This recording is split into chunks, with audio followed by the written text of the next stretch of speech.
രണ്ടാം ഘട്ട പോളിംഗ് നടക്കാൻ മണിക്കൂറുകൾ മാത്രം ശേഷിക്കെ ബംഗാളിൽ പരക്കെ അക്രമം.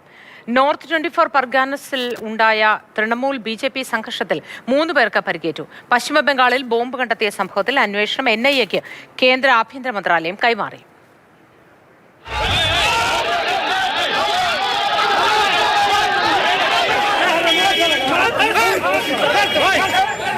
പശ്ചിമ ബംഗാളിലെ ജഗദാലിലാണ് കലാശക്കൊട്ടിനിടെ പ്രധാനമന്ത്രി നരേന്ദ്രമോദിയുടെ റാലി പ്രഖ്യാപിച്ചിരിക്കുന്നത്. ഇവിടെ കൊടിതോരണങ്ങൾ ഉപയോഗിച്ച് അലങ്കരിക്കാനെത്തിയ BJP പ്രവർത്തകരും തൃണമൂൽ കോൺഗ്രസ് പ്രവർത്തകരുമാണ് പോലീസ് സ്റ്റേഷന് മുൻപിൽ വെച്ച് ഏറ്റുമുട്ടിയത്.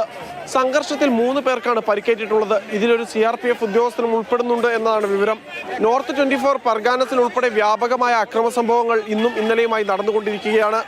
അതേസമയം പശ്ചിമ ബംഗാളിൽ 72 ക്രൂഡ് ബോംബുകൾ കണ്ടെത്തിയ സംഭവത്തിൽ കൂടുതൽ ശക്തമായ നടപടി സ്വീകരിക്കാനാണ് തെരഞ്ഞെടുപ്പ് കമ്മീഷൻ ബംഗാൾ പോലീസിന് നൽകിയിരിക്കുന്ന നിർദ്ദേശം. അറസ്റ്റ് ഉൾപ്പെടെ ശക്തമായ നടപടി പോലീസിന്റെ ഭാഗത്തു നിന്നുണ്ടായില്ല എങ്കിൽ തെരഞ്ഞെടുപ്പ് കമ്മീഷൻ ശക്തമായ നടപടി സ്വീകരിക്കുമെന്ന് മുന്നറിയിപ്പ് നൽകിയിട്ടുണ്ട്. തൊട്ടു പിന്നാലെ ബോംബ് ശേഖരം കണ്ടെത്തിയ സംഭവത്തിൽ NIAക്ക് അന്വേഷണം കേന്ദ്ര ആഭ്യന്തര മന്ത്രാലയം കൈമാറി. ഇത്തരത്തിൽ സ്ഫോടക വസ്തുക്കൾ കണ്ടെത്തുന്നതുമായി ബന്ധപ്പെട്ട ഭാവിയിലെ എല്ലാ കേസുകൾക്കും അന്വേഷണ ചുമതല NIAക്കാണ്.